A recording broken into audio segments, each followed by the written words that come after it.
आज का ये एपिसोड शुरू करने से पहले एक छोटी सी बात। क्या आप भी अपना पॉडकास्ट बनाने की सोच रहे हैं? तो एंकर ट्राई कीजिए। ये पॉडकास्ट बनाने का सबसे आसान तरीका है। नंबर एक, ये फ्री है। नंबर दो, इसमें कई सारे ऐसे टूल्स हैं जो आपको अपने फोन और कंप्यूटर पर रिकॉर्ड और एडिट करने की फैसिलिटी देते हैं। नंबर तीन, आप अपने पॉडकास्ट को डिस्ट्रीब्यूट भी कर सकते हैं, जिससे इसे स्पॉटिफाई और दूसरे प्लेटफॉर्म पर सुना जा सके। तो डाउनलोड कीजिए फ्री एंकर ऐप या विजिट कीजिए anchor.fm पर अपना पॉडकास्ट स्टार्ट करने के लिए। ये तो थी एक छोटी सी जानकारी, और अब शुरू करते हैं एपिसोड का सिलसिला। तो आज के एपिसोड में लीजिए सुनिए सूर्यकांत त्रिपाठी निराला के लिखे उपन्यास निरूपमा का भाग एक, मेरी यानी समीर गोस्वामी की आवाज में। लखनऊ में शिद्दत की गर्मी पड़ रही है। किरणों की लपलपाती दुबली पतली असंख्य नागिनें तरुलता गुल्मों की पृथ्वी से लिपटी हुई कण कण को डस रही हैं। उनके विष की तीव्र ज्वाला भाप में उड़ती हुई हवा में लू होकर झुलसा रही है। तमाम दिन बड़े बड़े लोग खस खस की तरटट्टियों के अंदर बंद रहकर काम और आराम करते हैं। इसी समय यूरोप की मुख्य भाषाओं का समझ भर के लिए अध्ययन कर लंदन की डीलिट उपाधि लेकर लौटा हुआ कुमार स्थान रहने पर भी योग्यता की अस्वीकृति से उदास कलकत्ता विश्वविद्यालय से लखनऊ आया हुआ है।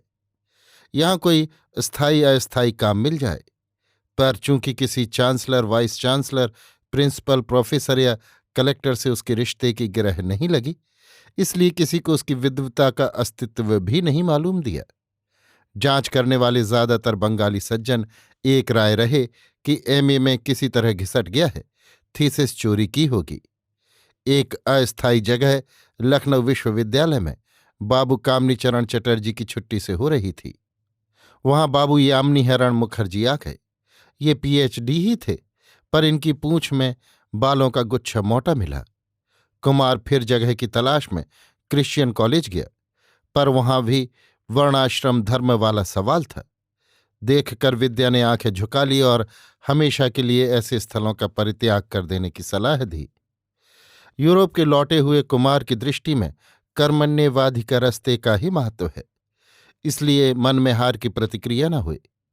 कोहनूर होटल की नीचे वाली मंजिल में टिका हुआ है। सामने के कमरों में दो तीन बाबू और रहते हैं, शायद अलग अलग दफ्तरों में नौकर हैं। रात को कमरों से बाहर सड़क के किनारे चारपाइयां डलवाते हैं। ठंडी ठंडी हवा लगती है, नींद अच्छी आती है। सब जगह हताश होकर भी कुमार दिल से दृढ़ रहा। यूरोप जाते वक्त भी उसे समाज का सामना करना पड़ा था, लौटकर और करना पड़ेगा, ये पहले से निश्चय कर चुका था। इसलिए हेच जरा भी नहीं खाई। एक तरंग उठी और दिल बहलाव की स्वाभाविक प्रेरणा से गुनगुनाने लगा। गुनगुनाते गुनगुनाते भावना पैदा हुई, गाने लगा। रात के 9:30 का समय होगा। गाना समाप्त हुआ कि सामने के सुंदर मकान से हारमोनियम का स्वर गूंजता हुआ सुन पड़ा। फिर किशोरी कंठ का ललित संगीत तरुणी भाव के मधुर आवेश में गा रही थी, तोमारे करियाछी जीवनेर ध्रुव तारा। कुमार का हौसला अभी पूरा न हुआ था। पुनः संगीत का श्री गणेश उसी ने किया था, इसलिए वो भी गाने लगा। पर गाता क्या, भाव के आवेश में शब्दों का ध्यान ही जाता रहा। जब एक जगह एक रागनी गाई जा रही हो, तब दूसरी रागनी गाना असंभव भी है, दुखप्रद भी। भाव के आवेश में कंठ उन्हीं उन्हीं पदों पर फिरने लगा। एक ही पद के बाद हारमोनियम बंद हो गया, पर कुमार की गलेबाजी चलती गई। हारमोनियम क्यों बंद हो गया, इस तरफ ध्यान देने की उसे फुर्सत भी नहीं हुई। उसकी तान मुर्की समाप्त हुई। उधर ग्रामोफोन में किसी बंगाली महिला का काफी ऊंचे स्वरों में, जहां उसके पुरुष कंठ की पहुंच नहीं हो सकती, टागोर स्कूल का गाना होने लगा। ये चाल और चालाकी कुमार समझ गया। साथ साथ ये भी उसके ख्याल में आया कि इस स्वर से गला मिलाकर गाने की उसे चुनौती दी गई है। उसने गला एक सप्तक घटा दिया। इससे उसे सहूलियत हुई। वो इतने ही स्वरों पर गाता था। टैगोर स्कूल का ढंग भी उसे मालूम था। तमाम किशोरावस्था बंगाल में बीती थी। गाने लगा, बल्कि कहना चाहिए, अगर कंठ के कामनित्व को छोड़कर कमनीयत्व की ओर जाया जाए तो कुमार ने ही बाजी मारी। एकाएक गाने के मध्य में रिकॉर्ड बंद हो गया। गाड़ी वाले बरामदे की छत पर एक तरुणी आकर रेलिंग पकड़कर खड़ी हो गई। होटल की ओर देखा, कई चारपाइयां पड़ी थीं। कुमार का गाना बंद हो चुका था। वो तकिए पर सिर रखे एक भले आदमी की तरह उसी ओर देख रहा था। तरुणी निश्चय न कर सकी कि उसे चढ़ाने वाला किस चारपाई पर पड़ा है। एक बार देखकर छूंचो गोरू गाधा कहकर तेजी से फिरकर चली गई। छूंचो का अर्थ है छछूंदर, मतलब औरतों के पीछे छुछुआने वाला। गोरू अर्थात गऊ। मूर्खता, निर्बुद्धिता आदि अर्थों पर बंगला में ये गाली प्रचलित है। गाधा यानी गधा। कुमार समझकर निर्विकार चित्त से करवट बदलकर भज गोविंद भज गोविंद भज गोविंद मूढ़मते गाने लगा। गाने के भीतर गाली की ध्वनि छूंचो गोरू गाधा बार बार गूंजती हुई सुन पड़ने लगी। कुमार ने गाना बंद कर दिया। विचार करने लगा। सोचकर हंस पड़ा। गाली की तरफ ध्यान न गया, क्योंकि गाली के साथ साथ उसकी वजह भी सामने आई। जहां गाली की कठोरता की तरह उसकी वजह मुलायम हो, वहां कोई मूर्ख गाली की तरफ ध्यान देगा? वो मूर्ख नहीं। कोरे छूंचो गोरू गाधा में क्या रखा है? न इनमें से वो कुछ है। वो उस भाव को सोच रहा है जो गाली देते वक्त जाहिर हुआ था, जिसमें गाली सुनाने की स्पर्धा को शालीनता से दबा रखने की शक्ति भी साथ साथ प्रकट हुई थी। जहां भय था कि जिसे सुनाती हूं उसके सिवा दूसरा तो न सुन लेगा। जिसमें पाप के विरोध में खड़ी होने की सरल पूर्ण प्रतिभा थी, भले ही वो पाप दूसरों के विचार में पाप न हो। युवती के मनोभावों के सुख स्पर्श उधेड़ बुन में कुमार को बड़ी देर हो गई। रात काफी बीत चुकी थी, पर ना पी हुई उस मधु को एक बार पीकर बार बार पीने की प्यास बढ़ती गई। आंखें ना लगी। उन विरोधी भावों में प्राणों के पास तक पहुंचने वाली इतनी शक्ति थी कि वो स्वयं उसको धीरे धीरे प्राणों को आवृत करने वाली कोमलता से मिलता हुआ परास्त होता गया।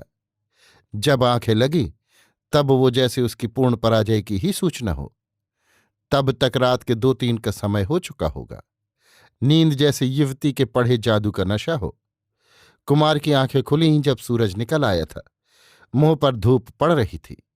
पास के और सोने वाले उठकर चले गए थे। भ्रमण समाप्त कर लौट चुके थे।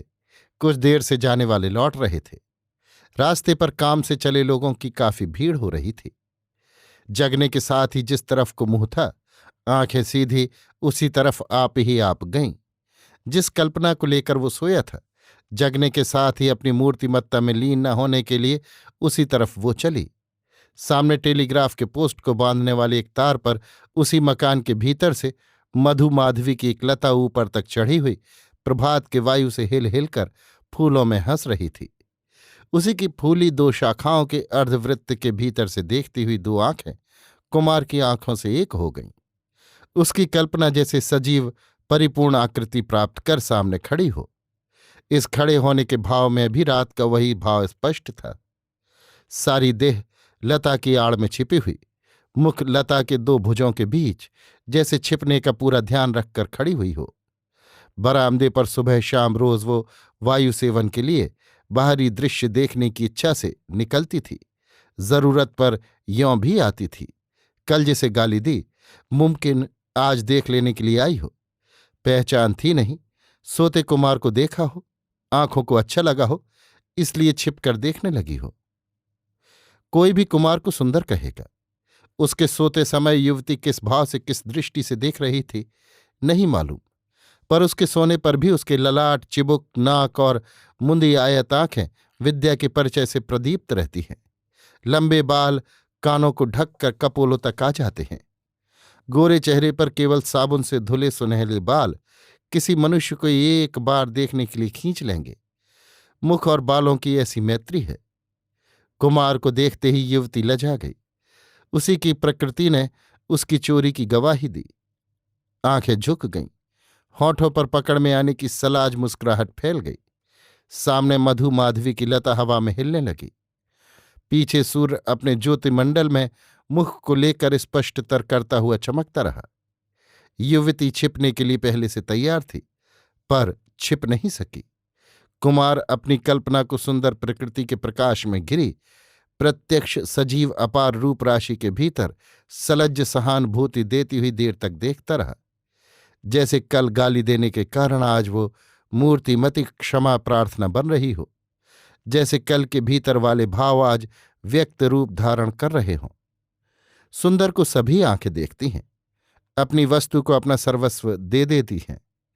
क्यों देखती हैं, क्यों दे देती हैं? इसका वही कारण है जो जलाशय की ओर जल के बहाव का। रूप ही दर्शन की सार्थकता है। यहां एक रूप ने दूसरे रूप को, आंखों ने सर्वस्व सुंदर आंखों को चुपचाप क्या दिया, हृदय ने चुपचाप दोनों ओर से क्या समझा। मौन के इतने बड़े महत्व को मुखरा भाषा कैसे व्यक्त कर सकती है? दोनों देख रहे थे। उसी समय एक बालिका आई। बहन के सामने खड़ी होकर रेलिंग पकड़े हुए पंजों के बल उठकर अनजाने मनुष्य को एक बार देखा, फिर दीदी को देखकर दौड़ती हुई चली गई। पकड़ में आकर हटते हुए युवती के पैर नहीं उठ रहे थे। वो रेलिंग पकड़े हुए मुंह फेर कर दूसरी ओर देखने लगी। होठों में मुस्कुरा रही थी। कुमार उठकर कमरे के भीतर चला गया। अभी आप सुन रहे थे सूर्यकांत त्रिपाठी निराला के लिखे उपन्यास निरूपमा का भाग 1, मेरी यानी समीर गोस्वामी की आवाज में।